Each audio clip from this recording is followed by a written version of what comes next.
कहानी की शुरुआत में हमें एक ऐसी दुनिया दिखाई जाती है जहां इंसानों का नामो निशान मिट चुका होता है। हर तरफ सिर्फ खूंखार जॉम्बी घूम रहे होते हैं, लेकिन ये साधारण जॉम्बी नहीं थे। ये इतनी तेज रफ्तार से दौड़ते थे कि भागती हुई गाड़ियों तक को पकड़ लेते थे। कुछ जॉम्बी इंसानों की तरह सोच सकते थे, जबकि कुछ कई किलोमीटर दूर से इंसानों की गंध सूंघकर उनका पता लगा लेते थे। इसी डरावनी दुनिया में अब सिर्फ 2 लोग जिंदा बचे होते हैं। फिर हमें एक छोटे लड़के की जिंदगी दिखाई जाती है, जो अपने कमरे में आराम से टीवी पर कार्टून देख रहा होता है। तभी अचानक टीवी का सिग्नल गायब हो जाता है और उसकी जगह एक इमरजेंसी ब्रॉडकास्ट आने लगता है। रिपोर्ट में बताया जाता है कि पूरी दुनिया में एक खतरनाक वायरस फैल चुका है। जो भी इंसान इस वायरस से संक्रमित हो रहा है वो कुछ ही मिनटों में खूनी जॉम्बी में बदल जाता है। टीवी पर बार बार लोगों को चेतावनी दी जा रही होती है कि जितनी जल्दी हो सके किसी सुरक्षित जगह पर छिप जाएं। दोनों बच्चे अपनी माँ के कमरे में पहुँचते हैं। वहाँ जाकर वो देखते हैं कि उनकी माँ बुरी तरह घबराई हुई होती है। वो बिना समय गंवाए अपने दोनों बच्चों को लेकर घर से बाहर भागती है, लेकिन जैसे ही वो कार के पास पहुंचते हैं तभी अचानक एक खूंखार जॉम्बी उन पर टूट पड़ता है। सब कुछ इतनी तेजी से होता है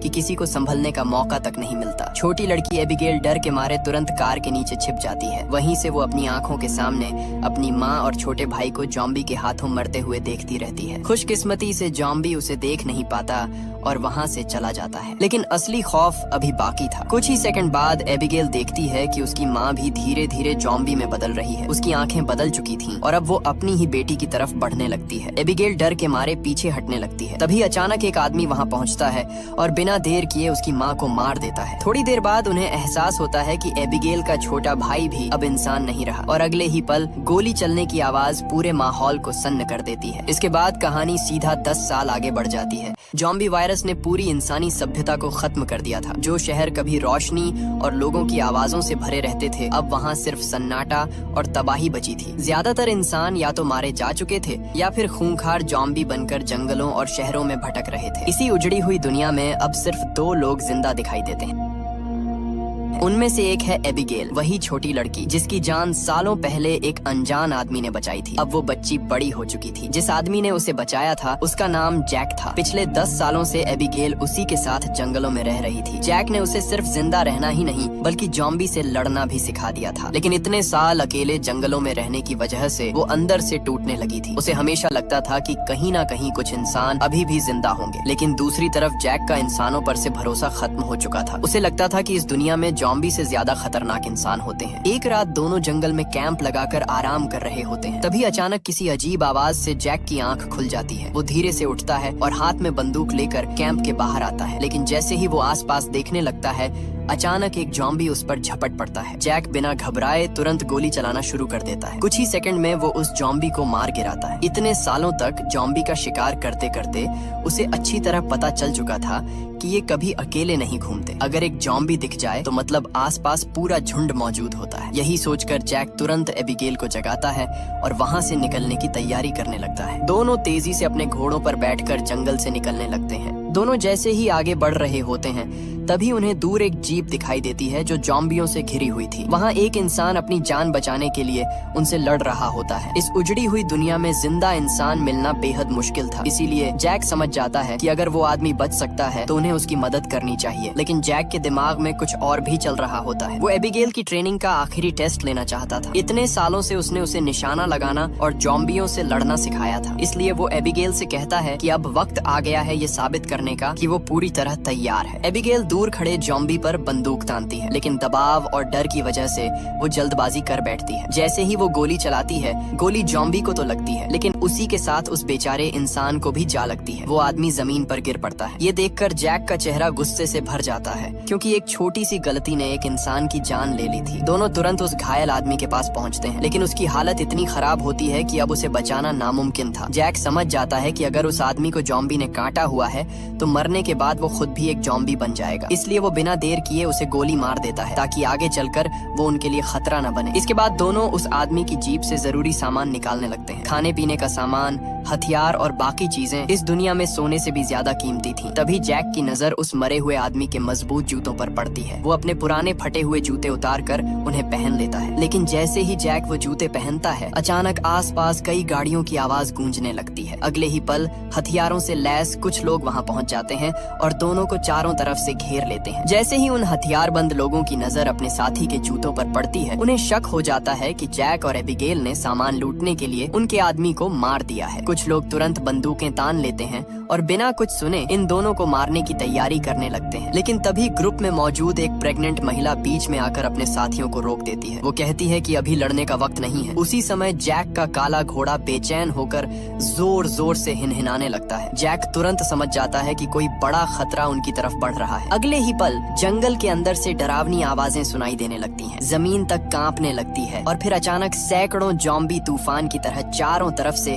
उन पर टूट पड़ते हैं। वो इतने तेज भाग रहे होते हैं कि किसी को संभलने या भागने का मौका तक नहीं मिलता। मजबूर होकर सभी लोग अपने हथियार निकाल लेते हैं और वहीं लड़ाई शुरू हो जाती है। शुरुआत में ऐसा लगता है कि शायद वो ज़ॉम्बी को रोक लेंगे, लेकिन ज़ॉम्बी की संख्या लगातार बढ़ती जा रही थी। एक के बाद एक लोग उनके हाथों मारे जाने लगते हैं। कुछ को वहीं जिंदा नोच लिया जाता है, जबकि कुछ भागने की कोशिश में घिर जाते हैं। कुछ ही मिनटों में पूरा ग्रुप लगभग खत्म हो जाता है और वहाँ सिर्फ मुट्ठी भर लोग ही बचते हैं। अब सबको समझ आ चुका था कि वहाँ रुकना मतलब मौत को बुलाना है। इसलिए एबिगेल तुरंत उस प्रेग्नेंट महिला को गाड़ी में बैठाती है। उसका हस्बैंड पहले से अंदर मौजूद होता है। जैक तेजी से गाड़ी स्टार्ट करता है और चारों वहाँ से जान बचाकर निकल जाते हैं। पीछे पूरा जंगल चीखों और गोलियों की आवाजों से गूंज रहा होता है। उनके पूरे ग्रुप में अब सिर्फ यही 4 लोग जिंदा बचे थे। रास्ते में जैक पीछे बैठी महिला से पूछता है कि आखिर वो लोग कौन हैं और इस वीरान इलाके में क्या कर रहे थे। जैक के सवाल पूछने पर वो लोग बताते हैं कि वो सब एक खास जगह पर पहुंचने की कोशिश कर रहे थे, जिसका नाम शिप टाउन था। कहा जाता था कि वहां अब भी इंसान सुरक्षित तरीके से रह रहे हैं। वहां खाने पीने का सामान, रहने की जगह और जिंदगी की जरूरी सारी सुविधाएं मौजूद हैं। इसी बहस के बीच अचानक उनकी गाड़ी रास्ते में बंद हो जाती है। सुनसान सड़क के बीच फंसे होने की वजह से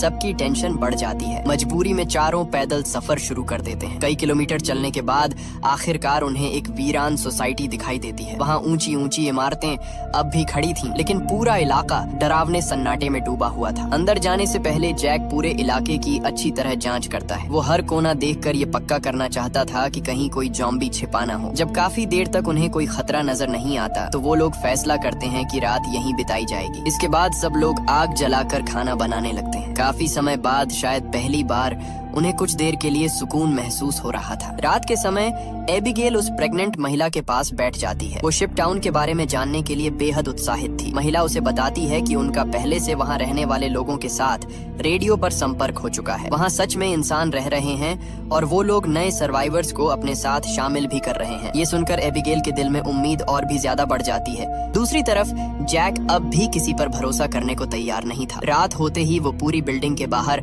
अलग अलग जगहों पर जाल और अलार्म लगा देता है, ताकि अगर कोई खतरा पास आए तो उन्हें तुरंत पता चल जाए। इसके बाद वो अंदर आकर एक पुराना मैप निकालता है और सबको अपना प्लान समझाता है। जैक कहता है कि वो सिर्फ कुछ दूर तक मेगन और डेविड के साथ जाएगा। उसके बाद वो और एबिगेल अलग रास्ता पकड़ लेंगे। ये सुनते ही एबिगेल का चेहरा उतर जाता है। वो तुरंत जैक के पास जाकर उससे बहस करने लगती है। उसका कहना था कि डेविड अकेले अपनी प्रेग्नेंट वाइफ को इतनी खतरनाक दुनिया में सुरक्षित नहीं ले जा पाएगा, लेकिन जैक उसकी बात मानने से इनकार कर देता है। गुस्से में वो वहाँ से चली जाती है। उन्हें बिल्कुल अंदाजा नहीं था कि वही काले चेहरे वाला खतरनाक ज़ॉम्बी उनकी गाड़ी की गंध सूंघते सूंघते उस वीरान सोसाइटी तक पहुंच चुका है। वो अपने बाकी साथियों के साथ चुपचाप आसपास घूम रहा होता है और सही मौके का इंतजार कर रहा था। अगली सुबह एबिगेल बिल्डिंग की छत पर बैठी अपने बचपन की पुरानी तस्वीरें देख रही होती है। तभी अचानक नीचे पेड़ों के बीच अजीब सी सरसराहट सुनाई देती है। उसे तुरंत एहसास हो जाता है कि ज़ॉम्बी अंदर घुस चुके हैं। वो सबको चेतावनी देने के लिए तेजी से नीचे भागती है, लेकिन सीढ़ियों के बीच अचानक एक ज़ॉम्बी उसका पीछा करने लगता है। एबिगेल खुद को बचाते हुए ऊपर की तरफ भागती है और सही मौके पर उस ज़ॉम्बी को जोर से धक्का दे देती है। ज़ॉम्बी सीढ़ियों से नीचे गिर जाता है,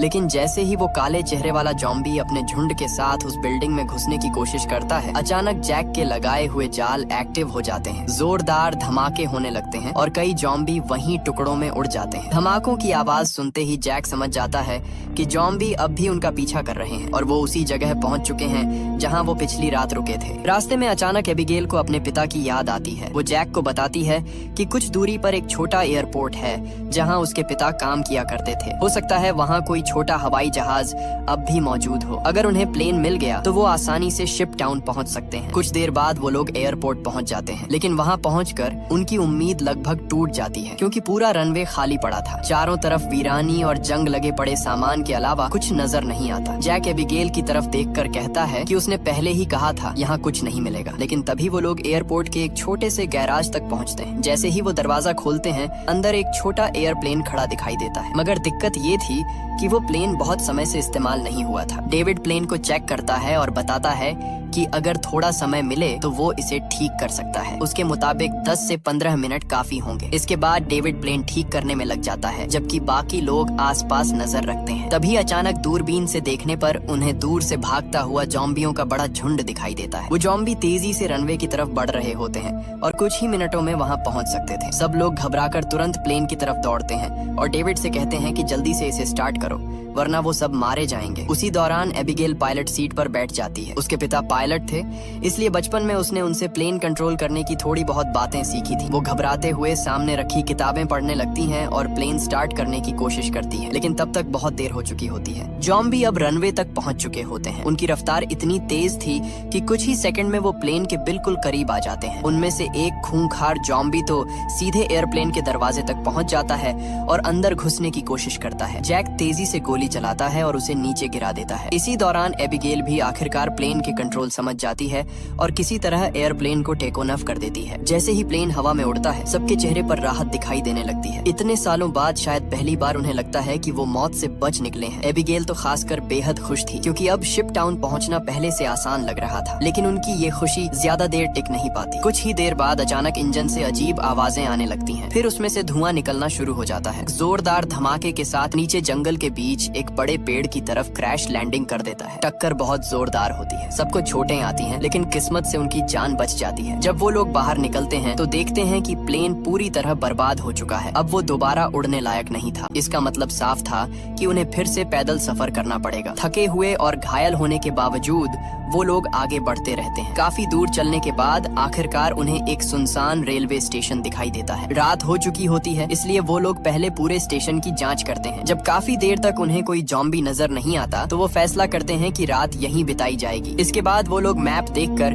अपनी लोकेशन समझने की कोशिश करते हैं और अंदाजा लगाते हैं कि शिप टाउन अब उनसे ज्यादा दूर नहीं है। इसी दौरान मेगन धीरे से जैक के पास आती है और उसका शुक्रिया अदा करती है। वो कहती है कि अगर जैक उनकी मदद न करता तो वो लोग कभी यहाँ तक जिंदा नहीं पहुँच पाते। मेगन की बातें सुनकर पहली बार जैक के चेहरे पर हल्की नरमी दिखाई देती है। फिर जैक उसे अपनी पुरानी कहानी बताता है। वो कहता है कि जब 10 साल पहले ये वायरस फैला था, तब सबसे पहले उसे अपनी ही पत्नी को मारना पड़ा था क्योंकि वो जॉम्बी बन चुकी थी और उसी पर हमला करने वाली थी। उस दिन के बाद से जैक अंदर से पूरी तरह बदल गया। अब जैक के लिए इस दुनिया में सबसे कीमती चीज सिर्फ एबिगेल थी। वो मेगन से कहता है कि इतने सालों में अगर किसी ने उसे इंसान बनाए रखा है तो वो एबिगेल है, इसलिए वो हर हाल में उसे जिंदा रखना चाहता है। फिर जैक पहली बार अपना फैसला बदलता है और मेगन से कहता है कि अब वो उन्हें बीच रास्ते में छोड़कर नहीं जाएगा। वो खुद उन्हें सुरक्षित शिप टाउन तक पहुंचाएगा। ये सुनकर मेगन के चेहरे पर राहत दिखाई देने लगती है, लेकिन दूसरी तरफ डेविड अंदर ही अंदर टूट चुका था। वो अकेले में अपनी बंदूक सिर पर रखकर खुद को मारने की कोशिश करता है। दरअसल लड़ाई के दौरान उसके पैर में एक जॉम्बी ने काट लिया था। हालांकि जख्म छोटा था, इसीलिए वायरस धीरे धीरे असर कर रहा था। अभी तक वो पूरी तरह जॉम्बी नहीं बना था, मगर उसे पता था कि ये सिर्फ वक्त की बात है। अगली सुबह चारों फिर से सफर शुरू करते हैं, लेकिन रास्ते में जैक को डेविड की हरकतें अजीब लगने लगती हैं। उसका चेहरा पीला पड़ चुका था और चलते समय वो बार बार लड़खड़ा रहा था। जैक को शक हो जाता है कि कुछ छिपाया जा रहा है, इसलिए वो डेविड को बहाने से बाकी लोगों से दूर एक खाली जगह पर ले जाता है। वहाँ पहुंचकर जैक उसकी पैंट ऊपर करता है और उसके पैर पर जॉम्बी के काटने का निशान देखकर सब समझ जाता है। अब उसे यकीन हो चुका था कि डेविड ज्यादा देर तक इंसान नहीं रहने वाला। जैक ठंडी आवाज में उससे पूछता है कि वो कैसे मरना पसंद करेगा, खुद अपनी जान लेकर या फिर जैक के हाथों। डेविड शांत रहते हुए कहता है कि वो किसी को नुकसान नहीं पहुंचाएगा और अगर हालात बिगड़े तो वो खुद को मार देगा। उसकी आंखों में डर तो था, लेकिन उससे ज्यादा अपनी पत्नी को खोने का दर्द दिखाई दे रहा था। जैक कुछ देर उसे देखता रहता है और फिर उसे छोड़ देता है। चलते चलते रात हो जाती है। तभी दूर उन्हें एक अकेला घर दिखाई देता है। जैक सावधानी से बंदूक निकाल कर आगे बढ़ता है, लेकिन अचानक तेज रोशनी उनकी आंखों पर पड़ती है और स्पीकर से आवाज आती है कि अगर जिंदा रहना चाहते हो तो अपने हथियार नीचे रख दो, वरना गोली मार दी जाएगी। अब उन्हें समझ आ जाता है कि घर के अंदर कोई इंसान मौजूद है। मजबूरी में वो लोग अपनी बंदूकें बाहर रख देते हैं। इसके बाद दरवाजा खुलता है और एक आदमी उन्हें अंदर ले जाता है। वो खुद को एक साइंटिस्ट बताता है। घर के अंदर हर तरफ मशीनें, किताबें और अजीब उपकरण पड़े होते हैं। वो आदमी कहता है कि अगर वो चाहता तो सालों पहले यहाँ से भाग सकता था, लेकिन उसने रुकना चुना क्योंकि वो इस वायरस का इलाज ढूंढने की कोशिश कर रहा है। इसके बाद वो उन सबके सामने ढेर सारा खाना रख देता है। इतना अच्छा खाना देखकर चारों हैरान रह जाते हैं क्योंकि कई सालों से उन्होंने ऐसा खाना सिर्फ सपनों में देखा था। भूख से परेशान सभी लोग खाने पर टूट पड़ते हैं। खाना खत्म होने के बाद साइंटिस्ट उनके लिए ड्रिंक्स लेकर आता है। काफी समय बाद पहली बार सब लोग आराम से बैठकर बातें कर रहे होते हैं। माहौल कुछ देर के लिए सामान्य लगने लगता है, लेकिन धीरे धीरे साइंटिस्ट की बातें अजीब दिशा में जाने लगती हैं। वो कहता है कि ये वायरस जितना डरावना है उतना ही जरूरी भी है। उसके हिसाब से इस दुनिया में अब सिर्फ वही जिंदा रहेगा जो सबसे ज्यादा ताकतवर होगा। साइंटिस्ट का कहना था कि इंसानों ने लालच और नफरत से दुनिया बर्बाद की है, जबकि ज़ॉम्बी सिर्फ अपनी भूख के लिए जीते हैं। इसलिए अब इस दुनिया पर उन्हीं का राज होना चाहिए। उसकी बातें सुनकर जैक, एबिगेल और बाकी लोग असहज महसूस करने लगते हैं। उन्हें एहसास हो जाता है कि ये आदमी मानसिक रूप से सामान्य नहीं है। तभी दूसरी तरफ डेविड की तबीयत अचानक ज्यादा बिगड़ने लगती है। वो जल्दी से उठकर बाथरूम में चला जाता है। वहाँ जाकर जब वो खुद को शीशे में देखता है तो डर जाता है। उसकी नसें काली पड़ चुकी थीं और वायरस अब पूरी बॉडी में फैल चुका था। वो समझ जाता है कि उसके पास ज्यादा वक्त नहीं बचा, लेकिन जैसे ही वो वापस हॉल में आता है उसके होश उड़ जाते हैं। जैक, एबिगेल और मेगन सभी बेहोश पड़े होते हैं। असल में साइंटिस्ट ने उनकी ड्रिंक्स में बेहोशी की दवा मिला दी थी। ये देखकर डेविड गुस्से में उस पर हमला करने दौड़ता है, लेकिन तभी साइंटिस्ट अपने हाथ में पकड़े हुए एक अजीब डिवाइस का बटन दबा देता है। अगले ही पल डेविड को तेज कमजोरी महसूस होने लगती है और वो जमीन पर गिर पड़ता है। साइंटिस्ट हंसते हुए बताता है कि उसने कई सालों की मेहनत से ये डिवाइस बनाया है। इस मशीन की मदद से वो ज़ॉम्बी को कंट्रोल कर सकता है। यही वजह थी कि इतने सालों में कोई ज़ॉम्बी उसे नुकसान नहीं पहुंचा पाया। अब उसे लगता था कि वो पूरी दुनिया का मालिक बन चुका है और ज़ॉम्बी उसकी सेना है। इसके बाद डेविड भी बेहोश हो जाता है। जब उसे दोबारा होश आता है तो वो देखता है कि उसे और उसके साथियों को कुर्सियों से बांध दिया गया है। चारों पूरी तरह साइंटिस्ट के कब्जे में थे। इसके बाद साइंटिस्ट उन्हें अपनी पत्नी से मिलवाता है, लेकिन उसकी पत्नी अब इंसान नहीं रह चुकी थी। वो एक खूंखार ज़ॉम्बी बन चुकी थी जिसे साइंटिस्ट ने लोहे के पिंजरे में कैद करके रखा हुआ था। सबसे डरावनी बात ये थी कि वो इंसानों को पकड़कर अपनी ही बीवी को खिलाता था। दरअसल ज़ॉम्बी को कंट्रोल करने वाला डिवाइस भी उसने अपनी पत्नी पर एक्सपेरिमेंट करते हुए बनाया था। जैसे ही साइंटिस्ट पिंजरे का दरवाजा खोलता है, उसकी ज़ॉम्बी पत्नी सबसे पहले उसी पर हमला करने दौड़ पड़ती है, लेकिन वो तुरंत अपने डिवाइस का इस्तेमाल करके उसे काबू में कर लेता है। इसके बाद वो उस ज़ॉम्बी को जैक और बाकी लोगों की तरफ छोड़ देता है। ज़ॉम्बी तेजी से जैक पर टूट पड़ती है, मगर जैक उसे जोरदार लात मारकर पीछे फेंक देता है। उसी दौरान डेविड के अंदर फैल चुका वायरस अचानक उसकी ताकत बढ़ा देता है। वो अपनी रस्सियां तोड़ देता है और जल्दी जल्दी बाकी लोगों को भी आजाद कर देता है। हालात बिगड़ते देखकर साइंटिस्ट डर जाता है और तुरंत वहां से भाग निकलता है। दूसरी तरफ जैक, एबिगेल, मेगन और डेविड अपना सामान उठाकर घर से बाहर भागते हैं। बाहर आकर किस्मत से उन्हें साइंटिस्ट की गाड़ी मिल जाती है। चारों तुरंत उसमें बैठते हैं और जंगल की तरफ तेजी से निकल जाते हैं, लेकिन साइंटिस्ट इतनी आसानी से हार मानने वाला नहीं था। वो अपने कंट्रोल डिवाइस का इस्तेमाल करके आसपास के ज़ॉम्बी झुंड को उनकी तरफ भेज देता है। कुछ ही देर में दर्जनों ज़ॉम्बी उनका पीछा करने लगते हैं। जैक पूरी स्पीड से गाड़ी भगाता है और काफी देर तक ज़ॉम्बियों को पीछे छोड़ देता है, लेकिन फिर अचानक आगे का रास्ता बंद निकलता है। मजबूर होकर उन्हें गाड़ी छोड़नी पड़ती है और पैदल भागना शुरू करना पड़ता है। थोड़ी दूर जाने के बाद ज़ॉम्बी फिर से उनके करीब पहुंच जाते हैं। अब डेविड समझ चुका था कि उसके पास ज्यादा वक्त नहीं बचा। वायरस तेजी से उसे बदल रहा था, इसलिए वो फैसला करता है कि वो पीछे रहकर ज़ॉम्बियों को रोकेगा ताकि बाकी लोग बच सकें। लेकिन मेघन उसे छोड़कर जाने को तैयार नहीं होती। तब डेविड उसकी तरफ देखकर कहता है कि अब उसे अपने आने वाले बच्चे के लिए जिंदा रहना होगा। ये कहने के बाद डेविड अकेले ज़ॉम्बियों के सामने खड़ा हो जाता है और बहादुरी से उनसे लड़ना शुरू कर देता है। दूसरी तरफ जैक मेघन को संभालते हुए आगे बढ़ता रहता है। काफी मुश्किलों के बाद आखिरकार उन्हें दूर इंसानों की बस्ती दिखाई देती है। एबिगेल जोर जोर से मदद के लिए चिल्लाने लगती है क्योंकि ज़ॉम्बी अब उनके बेहद करीब पहुंच चुके थे। बस्ती के ऊपर बने टावर पर बैठे पहरेदार उन्हें देख लेते हैं। वो तुरंत स्नाइपर राइफल से ज़ॉम्बियों को शूट करना शुरू कर देते हैं और उन्हें कवर देने लगते हैं। कुछ ही देर में बस्ती की तरफ से एक बोट उनकी मदद के लिए भेजी जाती है ताकि वो लोग सुरक्षित अंदर पहुंच सके। आखिरकार जैक, एबिगेल और मेगन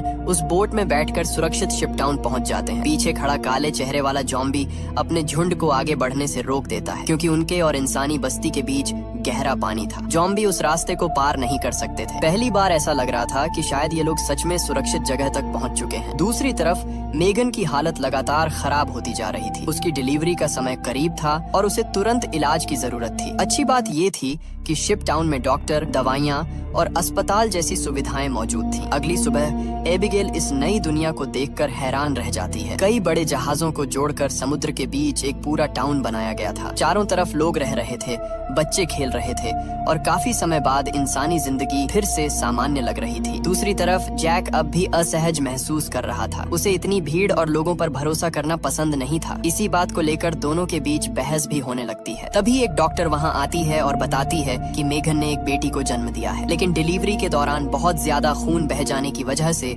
उसकी हालत बेहद गंभीर है। डॉक्टर साफ कह देती है कि शायद मेगन ज्यादा समय तक जिंदा न रह पाए। ये सुनकर जैक अंदर से टूट जाता है और तुरंत अस्पताल की तरफ भागता है। कमरे के अंदर मेगन बहुत कमजोर हालत में लेटी होती है। वो अपनी नवजात बेटी को जैक की तरफ बढ़ाते हुए कहती है कि अब वो इस बच्ची का ख्याल रखे। वो चाहती थी कि उसकी बेटी भी एबिगेल की तरह मजबूत और बहादुर बने। मेगन की बातें सुनकर जैक को अपनी मरी हुई पत्नी याद आने लगती है और उसकी आंखें नम हो जाती हैं। उधर एबिगेल पहली बार इस नई जिंदगी को खुलकर महसूस कर रही होती है। वहाँ संगीत चल रहा था, लोग साथ बैठकर खाना खा रहे थे और कुछ लोग शराब पीते हुए नाच भी रहे थे। वहीं उसकी मुलाकात एक हैंडसम लड़के से होती है और दोनों साथ वक्त बिताने लगते हैं। कुछ देर बाद एबिगेल देखती है कि वही लड़का चुपके से एक अलग कैबिन में जा रहा है। शक होने पर वो भी उसके पीछे अंदर चली जाती है, लेकिन वहाँ का नजारा देखकर वो हैरान रह जाती है। पूरा कमरा तारों, बमों और विस्फोटक सामान से भरा हुआ था। वहाँ एक वायरलेस स्विच भी लगा होता है। जैसे ही एबिगेल उसे छूने लगती है, वो लड़का घबराकर उसे रोक देता है। वो बताता है कि शिप टाउन के नीचे हर तरफ बम लगाए गए हैं। अगर कभी जॉम्बी यहाँ तक पहुँच जाएं,